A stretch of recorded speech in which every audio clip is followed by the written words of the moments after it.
안녕하세요. 오종혁 국어선생님입니다. 자, 오늘은 이제 갈래복합 마지막에 해당되는 첫 번째 작품 최서의 탈출기를 시작하겠습니다. 자, 현대 소설이고요. 자, 탈출기 제목 속에서 보시면 어떻습니까? 탈출이라는 거죠. 그러니까 탈출이라는 것은 어떨 때 일어납니까? 현재의 상황이 굉장히 부정적이고 암담한 상황이었을 때 우리 탈출을 하잖아요. 그렇죠? 그래서 과연 여기서 나오는 등장인물이 왜 탈출하는지를 잘 생각하면서 한번 작품을 봅시다.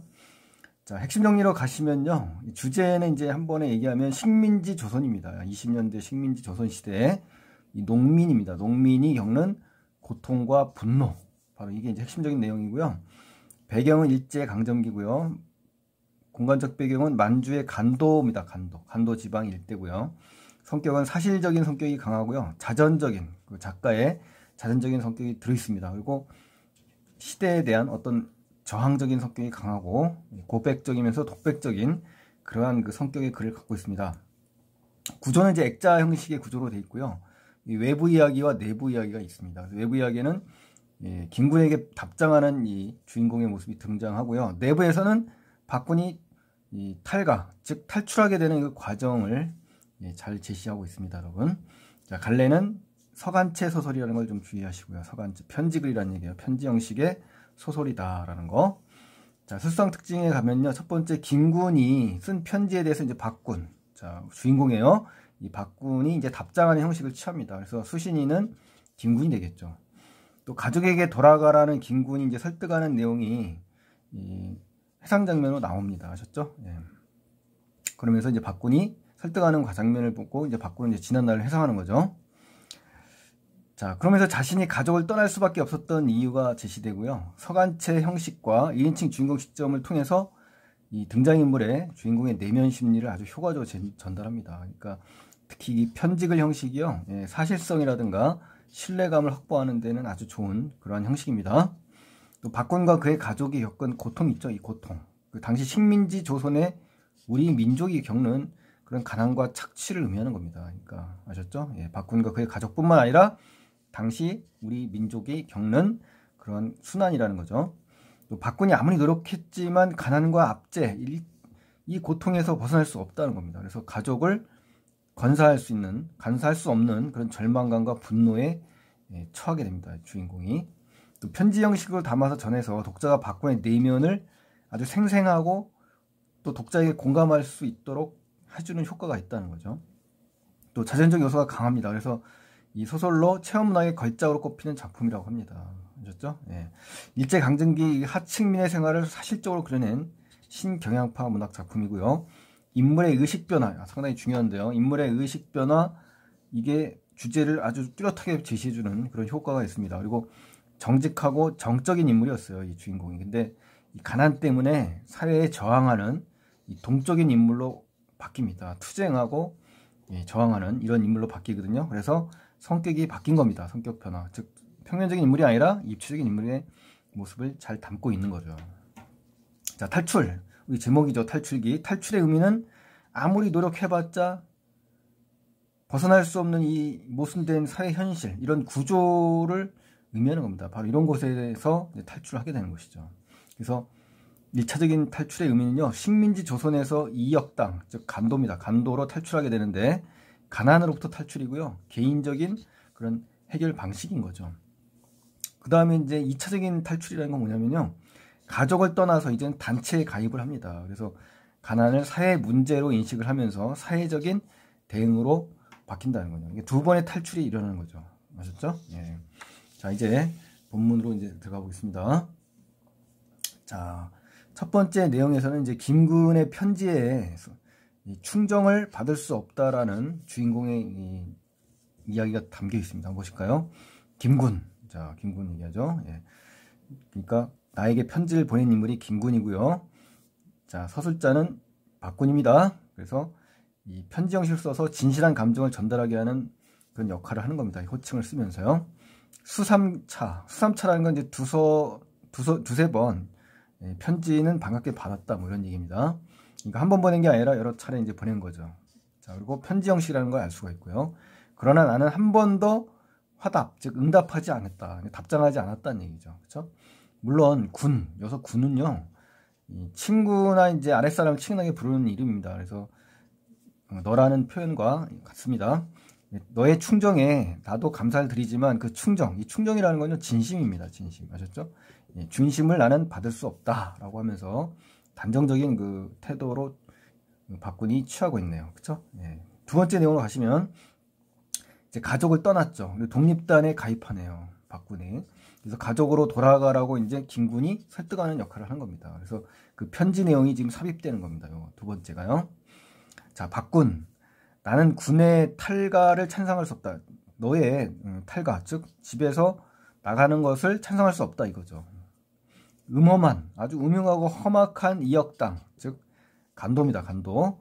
거기에 이제 가족과 어떻습니까? 같이 간도로 이주를 간 겁니다. 이제 그곳에서 늙으신 어머니, 어린 처자, 즉 가족을 버린 거죠. 그렇죠? 처와 자식들을, 어머니와 처자를 버리고 나간 겁니다. 그러니까 첫 번째 탈출한 거죠. 이제 간도로 간 게 이제 첫 번째 탈출이고, 두 번째가 이제 또 탈출하는 거잖아요. 그렇죠? 가족을 버리고 독립단에 가입하는 이 두 번째. 그렇죠? 너의 행동을 나는 찬성할 수 없다 이거죠. 왜? 돌아가라. 지금 반복하죠. 이건 뭐냐면은 이 김군이 박군을 설득하는 그런 말하기네요. 그렇죠? 군의 너의 부모가 또 처자가 이역 노두는 길거리입니다. 길거리에서 방황한다. 나는 그게 눈앞에 선명하게 보이는 것 같다. 뭐 이런 얘기죠. 그럼 그네들, 즉 가족들이죠. 가족들. 박군의 가족들. 의지할 것은 오직 너밖에 없다. 너는 그네들을 구해야 된다. 뭐 이런 이야기를 하는 거네요. 군은 군의 가정에서 동량이다. 너는 너의 가정에서 중심 역할을 하는 그런 인물이다 이거죠. 가장이다 이거죠. 가장. 쉽게 말하면. 그러니까 가장이 없는 집이 어디 있겠니? 조그만 고통으로 집을 버리고 나선다는 것은 의지가 굳다는 박군으로서는 너무도 박약하다. 그러니까 평상시 알고 있는 건 뭡니까? 박군이 의지가 있다라는 걸 알고 있었지만 지금 이러한 행동을 하는 것은 정말 뭐다? 너무나 의지가 약한 그런 행동을 지금 네가 하는 것이다 라는 거죠. 그렇죠? 그래서 너는 이 독립단을 몸을 던져서 그 사회주의 노선을 얘기하는 거예요. 거기 섰다는 말, 이걸 이제 들었다고 합니다. 이 황군에게. 그러니까 결국 뭐냐면 사회주의 단체에 가입해서 현실에 있던 모순 구조 등을 개혁하고자 적극적으로 투쟁에 나선 겁니다. 여기 나오는 박군이. 그러니까 정적인 인물에서 뭡니까? 동적인 인물로 지금 바뀐 거죠. 그렇죠? 정적인 인물에서 동적인 인물로 지금 바뀌면서 성격의 변화가 있는 거죠. 이런 식으로. 그렇다 하여도 나는 그것을 시인이라는 건 옳다고 인정하는 거잖아요. 그럴 수 없다. 가족을 못 살리는 힘으로 어찌 사회를 건질 수가 있느냐. 가와만사성이라는 말이 있지 않습니까? 그러니까 가족을 못 살린 그 사람이 어떻게 사회를 구할 수가 있겠냐라는 거죠. 그러니까 개인과 사회 갈등이 이 속에 이제 내재되어 있는 겁니다. 그렇죠? 우리 그 박군의 입장에서 박군, 나는 군이 돌아가기를 진심으로 바란다. 군의 가족이 사람들 발 아래서 짓밟히는 거, 이거 생각할 때 가슴인들 어찌 편할 수가 있니 너는, 그런 얘기죠. 그렇죠? 그러니까 이 가족의 고초에, 박군의 가족의 고초에 대해서 박군의 심정을 이제 김군이 추측하는 말하기입니다. 그래서 이러한 사정을 이야기하면서 결국은 설득을 하는 거죠. 집으로 돌아가라고. 자, 그러면서 이제 세 번째 장면에서는 집을 떠난 이유를 이제 박군이 김군에게 제시해 줍니다. 아셨죠? 자, 군은 이런 말을 편지마다 썼었지. 그쵸? 수차례 썼었다고 했었잖아요. 수삼차. 나는 군의 뜻을 잘 알았다. 하지만 내 사랑한 나의 가족을 위하여 동정하고 나도 어찌 감싸지 않겠니? 응? 정다운 친구. 관계가 나왔네요. 정다운 벗이네요. 나는 늘 울었다. 응? 그러나 그 충고를 나는 들을 수 없다 이거예요. 단호하죠. 굉장히. 결연한 의지가 있다는 얘기인데, 듣지 않는 것이 너에게는 고통이 될는지 분노가 될는지 잘 모르지만 나에게 있어서는 행복일는지도 알 수 없는 까닭이다. 김군, 나도 사람이다. 인간이다 이겁니다. 그러니까 나도 정과 사랑이 있는 사람이다 이겁니다. 그렇죠? 나도 인간이다 이거예요. 그러니까 나의 목숨 같은 내 가족 소중하잖아요. 유린이라는 거는 침해당하는 겁니다. 인간으로서의 어떤 인격을 침해당하는 거, 침해받는 거거든요. 그거 내가 어찌 생각할 수 없겠니? 다 생각한다 이거죠. 그래서 제3자로서 만분의 1이라도 느낄 수 없다. 그만큼 나는 뭐하다? 가족들에 대한 걱정과 유린당하는 그 모습에 고통스럽다는 겁니다. 그렇지만 나는 결정을 한다. 그런 와중에서도. 그러니까 자기는 집을 떠나는 탈가의 정당성을 지금 강조하고 부각시키려는 그런 말하기가 되는 겁니다. 아셨죠? 예, 가족을 생각지 않은 것은 아니다. 너무나 사랑하고 아끼는 가족이지만 그보다 더 큰 어떤 큰 대의가 있다는 얘기죠. 그렇죠? 예. 나는 이제 나의 탈가한 이유, 그렇죠? 이제 이야기하네요. 이제 김구영에게 답장을 쓰는 목적이죠. 그렇죠? 너에게 말하고자 한다. 여기에 대하여 동정과 비난은 너 자유다. 나는 다만 알릴 뿐이다. 나는 이것을 군이 아니면 다른 사람에게 알리지도 않고는 견딜 수 없는 충동을 느낀다. 그건 뭡니까? 떳떳하고 정정당당하다는 얘기죠.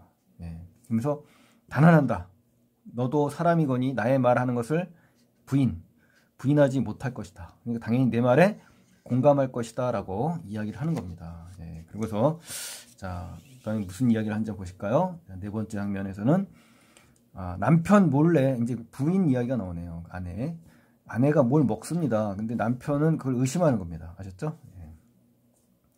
부지런하다면 이때 우리처럼 부지런함이 어디 있으며 정직하다면 우리 식구처럼 정직함이 어디 있으려. 이게 결국 뭐냐니까 부지런하면서 정직한 가족의 모습이 나온 거죠. 그러니까 성실한 삶을 살았다고 자기는 확신하는 겁니다. 아셨죠? 이렇게 해서 열심히 살았다 이거예요. 근면 정직. 그러나 가난은 시간이 갈수록 더 심해진 겁니다. 그렇죠? 성실하게 살았으면 이 가난이, 빈곤이 어느 정도 가라앉아야 되는데 오히려 더 심해졌다. 이건 뭡니까? 이건 개인의 노력으로서는 극복할 수 없는 문제라는 거죠. 그러니까 결국 뭡니까? 그 당시의 현실, 부조리한 이런 사회 구조가 잘못됐다는 거예요. 이게 개인의 문제가 아니라는 거죠. 그렇죠? 사회의 현실의 문제다라는 겁니다. 이틀 사흘 굶은 적도 한두 번이 아니란 말입니다. 그래서 한 번은 일화를 얘기하는 거죠. 일화. 그래서 이틀 굶고 일자를 찾다가 부엌 앞에 앉았던 아내가 있었대요. 이 아내는 이제 아이를 뵈서 배가 남산만했다고 합니다. 그래서 무엇을 먹다가 이 무엇이 뭐냐면 궁금증을 좀 자아내죠. 독자에게. 그렇죠? 예, 그리고 먹다가 깜짝 놀란다. 이제 누가 이제 온 소리를 듣고 놀란 거죠. 그래서 손에 쥐었던 것을 얼른 아궁이에 집어넣는다. 숨기는 거죠. 그러니까 더욱더 어때요? 독자와 주인공은 궁금하겠죠. 예, 궁금증이 증폭되면서 굉장히 집중되겠죠. 관심이. 이때 불쾌한 감정. 누구의 감정? 박군. 주인공의 감정이 이제 불쾌한 겁니다. 왜냐하면 혼자만 맛있는 거 먹는 건 줄 압니다. 가족을 제치고 자기 혼자 맛있는 걸 먹는 줄 알고 의심하는 겁니다. 그리고 아내에 대한 원망이 담겨 있겠죠. 그러니까 불쾌하겠죠. 뭘 먹을까? 추측하죠. 어디서 얻었을까? 그죠? 뭘 먹었길래 어머니와 나 몰래 먹을까? 자, 그러니까 이 당시에는 이제 먹는 게 가장 중요한 일이기 때문에 그래요. 옆에 나라는 그런 것이로구나 하면서 이제 막 이렇게 말줄임표를 쓰잖아요. 이 독백적인 형식을 쓰면서 주인공인 나의 심리를 아주 세세하게 세심하게 잘 표현하는 겁니다. 아셨죠? 그래서 1인칭 주인공 시점이 바로 이러한 효과적인 방법입니다. 난 이렇게 아내를 의심하고 원망하고 미워했다는 거죠. 근데 아내는 어때요? 아무 말 없이 어색하게 머리를 숙이고 앉아있다가 씩씩거리다가 밖으로 나가버렸죠. 그 얼굴은 좀 붉은색의 얼굴을 띠고. 이거 굉장히 이제 아내 입장에서는 민망해하는 겁니다. 그렇죠? 민망한 상황인 거죠. 자, 5번째 내용 가겠습니다. 아내가 먹던 것이 이제 귤껍질이라는 건 사실 밝혀집니다. 그래서 스스로를 이제 부끄러워하는 박군의 모습이 이제 나오네요. 굉장히 참혹한 현실입니다. 아내가 이제 나가고 나서 아궁이를 뒤진 겁니다. 근데 거기에 뭐가 나옵니까? 벌건 것이 나오는데 그게 뭐냐면 귤껍질이에요. 귤껍질. 귤도 아니라 귤껍질이다. 그러니까 비참한 삶을 강조하는 겁니다. 그러니까 귤을 먹은 게 아니라 귤껍질을 먹은 겁니다. 그러니까 간도에 이주했잖아요. 잘 살아보려고. 근데 비극적이고 아주 참혹한 삶을 아주 생생하게 보여주는 소재가 바로 귤껍질이에요. 그러니까 먹을 게 없다 보니까 길거리에 있던 귤껍질을 주워다가 먹는 그런 아내의 모습이 지금 담겼어요. 임신한 아내잖아요. 근데 한참 먹어야 될 때 먹질 못하는 그러한 그 비참한 삶의 모습을 우리가 엿볼 수가 있네요. 그렇죠? 거기에 배어 아내의 이자국이 좀 났다라고 하잖아요. 귤껍질에. 그렇죠?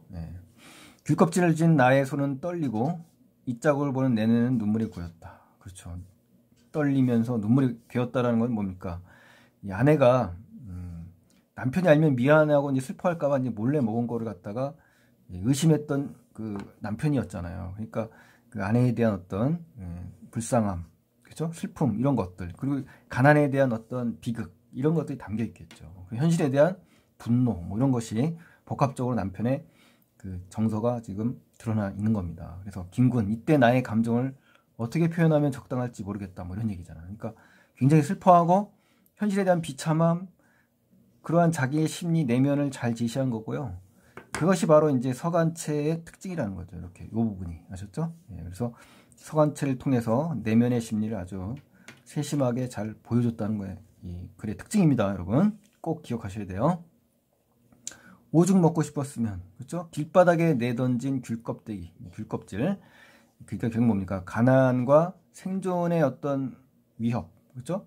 이러한 현실 문제를 다시 한번 이 귤껍질이 확인하는 그러한 계기를 만들어준 소재가 되는 거네요. 그렇죠? 네, 중요한 소재가 되겠죠. 자, 더욱 몸 비자는 임신하는 아내잖아요. 그렇죠? 그러니까 나는 인간이 아니다라고 지금 반성하고 있고 자기 자신을 뭐 합니까? 질책하고 있는 겁니다. 그러한 아내, 이러한 순종적이고 착한 아내를 내가 의심했잖아요. 이놈이 어찌하여 자기 자신이에요. 그러한 아내에게 불평불만을 품었을까? 나 같은 간악한, 그러니까 간사하고 악독한, 내가 양심이 부끄럽다. 또 무슨 면목으로 아내를 볼까? 뭐 이런 장면이거든요. 그러니까 여기서부터 여기까지는요. 어떤 내용입니까? 아내를 의심한 자신을 지금 자책하는 거고요. 굉장히 그 자신을 부끄러워하면서 자책하고 질책하는 겁니다. 그래서 비참한 이러한 간도의 생활상을 아주 사실적으로 제시하면서 당시의 삶을 어때요? 비극적인 삶을 훨씬 더 극대화해주는 그러한 장면인 거죠. 아셨죠? 예. 이렇게 생각하면서 나는 느껴가며 눈물을 흘렸어요. 굉장히 슬프겠죠? 귤껍질을 쥔 채로 이를 악물고 울었어요. 아, 이 장면에서는 정말 감정이 지금 울컥하네요, 저도. 예, 굉장히 그 뭡니까? 아내에 대한 미안함이 지금 담겨 있잖아요. 그렇죠? 예. 야, 어째 우느냐? 일어나거라. 우리도 살 때 있겠지. 늘 이렇게 했냐라고 하면서 주인공의 어머니가 나타났네요. 어머니가 아들에 대한 격려와 위로의 말하기를 지금 해주는 장면입니다. 하면서 누가 어깨를 치네요. 나는 그것이 어머니인 것을 알았다. 자, 이러한 대사를 볼 때 엄마는 현실에 순응하는 그런 인물이라는 걸 알 수가 있고요.